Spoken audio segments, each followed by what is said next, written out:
Wow, these meatballs were amazing, and I definitely want to share how we did these. Absolutely gorgeous. You'll love them.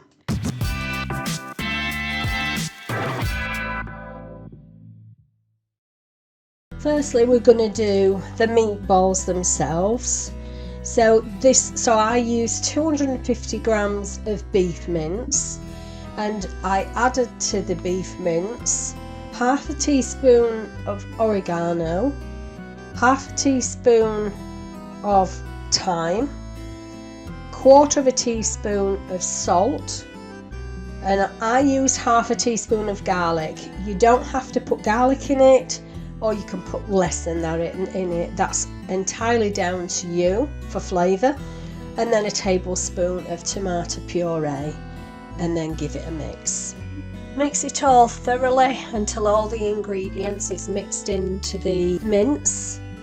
And then with the mince, I'm going to make this into meatballs. So I'm going to cut in half, half again, and then roll these into meatballs.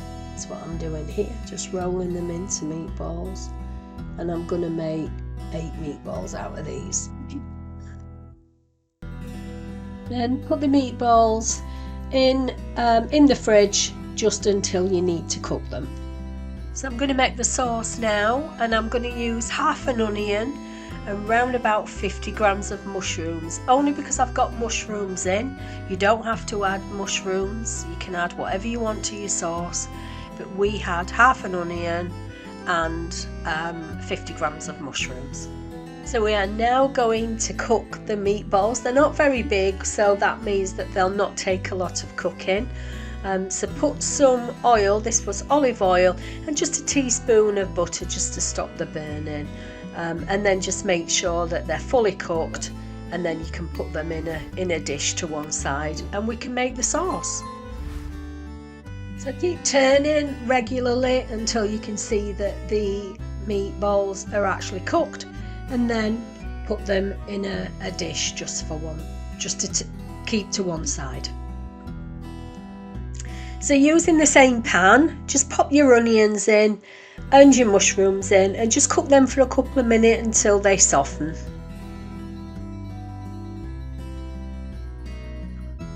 And then make sure that you've got some salt and pepper in there, some good old seasoning as usual.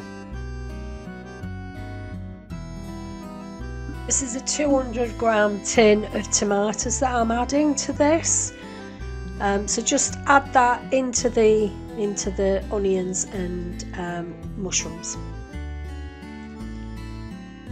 We're going to next add a stock cube in. So this was just one beef stock cube that I was adding in. Add approximately 200 ml of water, just plain water, and give it a mix. A tablespoon of tomato puree, give that a stir as well. Then lastly, for the sauce, just pour a little bit of cream in. Now you don't have to have cream in with it. I like a creamy sauce, but if you want it like this, lovely and tomatoey, then that's absolutely bob on. And then we're going to add our meatballs back into the sauce. In the meantime, the pasta is cooking, so cook your pasta 10 minutes before you're due to dish up. So the pasta is cooking in another pan. And then dish up, my lovelies. So you've got the pasta there, and you've also got the meatballs on top, and then you've got some parmesan on there if you want it. I didn't have it on mine, but Gary had it on his, and it looks really, really lovely, and it were absolutely dreamy. So I'm sure that you'll love it. So have a go at this one, and I'll speak to you tomorrow. Bye everybody.